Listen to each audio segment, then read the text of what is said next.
19 ಮಕ್ಕಳು ತೀರ್ಕೊಂಡಿದ್ದಾರೆ ಅಂತ ಹೇಳಲಿಕ್ಕೆ ತುಂಬ ಬೇಜಾರಾಗ್ತದೆ.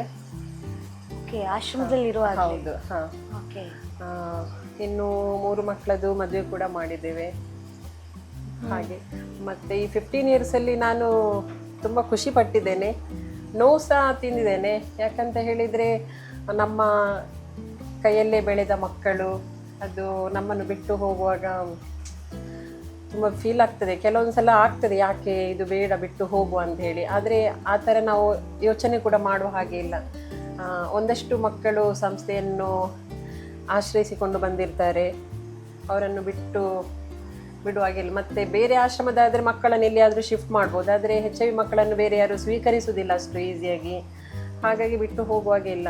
ಕೆಲವೊಮ್ಮೆ ಫ್ಯೂನರಲ್ ಮಾಡುವಾಗ ನಿಜವಾಗ್ಲೂ ಬೇಜಾರಾಗ್ತದೆ. ನಮ್ಮ ಸ್ವಂತ ಮಕ್ಕಳ ಏಜಿನ ಮಕ್ಕಳೆಲ್ಲ ತೀರ್ಕೊಂಡು ಹೋದಾಗ ಅದನ್ನು ಸಹಿಸ್ಲಿಕ್ಕೆ ಆಗೋದಿಲ್ಲ. ಅದನ್ನು ಮಾತಲ್ಲಿ ಹೇಳಲಿಕ್ಕೆ ಸಾಧ್ಯ ಇಲ್ಲ.